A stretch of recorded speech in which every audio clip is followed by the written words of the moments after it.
साउन 12 गते गाउँ नगरपालिका अधिवेशन गर्छौं। साउन 23 गते प्रदेश सभाको अधिवेशन हुन्छ। श्रावणको 30 गते महाधिवेशन प्रतिनिधि चयन हुन्छ र कार्यसमितिको निर्वाचन हुन्छ। भदौ 6 र 7 गते जिल्ला अधिवेशन हुन्छ।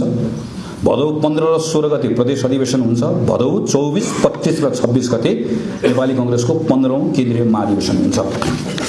र यो बीचमा हामीले अरु केही निर्णयहरू गर्नुपर्ने छ। भातृ संस्थाको बारेमा, जनसम्पर्क समितिहरूका बारेमा, जसले अधिवेशन सम्पन्न गर्नुभएको छ अधिवेशन सम्पन्न भयो। अधिवेशन सम्पन्न नभएको सन्दर्भमा के गर्ने भन्ने बारेमा अहिले निर्णय गर्ने भन्दा पनि यसका बारेमा थप अलिकति छलफल गर्नुपर्ने छ। त्यसपछि हामी निर्णयमा पुग्नुपर्ने छ। अहिलेपछि छलफल गरौँला यसको बारेमा।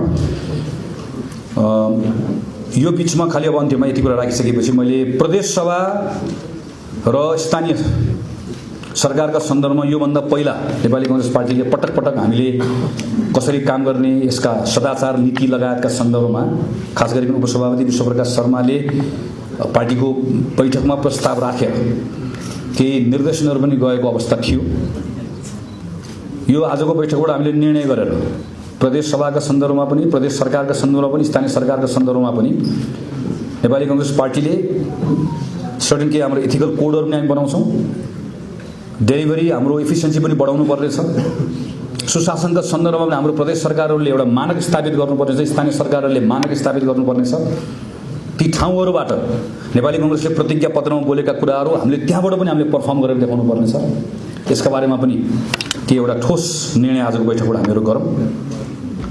र अब केन्द्रीय महाधिवेशनमा सबै साथीहरू जुट्नुपर्ने छ। म आजकै बैठकमा केन्द्रीय सदस्य साथीहरूलाई पनि र देशभरि पार्टीका सबै तहका साथीहरूलाई म अपिल गर्छु। अब नेपाली कांग्रेस पार्टी एउटा नयाँ यात्रा प्रारम्भ भयो, एउटा नयाँ अध्याय आजबाट प्रारम्भ भयो। यो बीचमा हामी समीक्षा पनि गर्दै जान्छौँ, नयाँ साथीहरू जोड्दै पनि जान्छौँ, पार्टीभित्रका विकारहरू हटाउँदै पनि जान्छौँ, शुद्ध पनि बनाउँदै जान्छौँ, सुदृढ बनाउँदै जान्छौँ।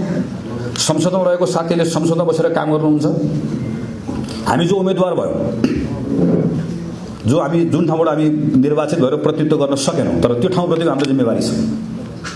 मेरो सर्लाही क्षेत्र नम्बर 4 प्रतिको जिम्मेवारी, जवाबदेहिता छ हामी सबैको छ। जो उम्मेदवार भयो ती ठाउँबाट हामी जान्छौँ, त्यहाँ पनि काम गर्छौँ। तर सँगसँगै अब भाद्र 24 गतिभित्र पार्टीको अधिवेशन सम्पन्न गर्नुपर्ने भएकोले गर्दा हामी सबैको अब अर्जुन दृष्टि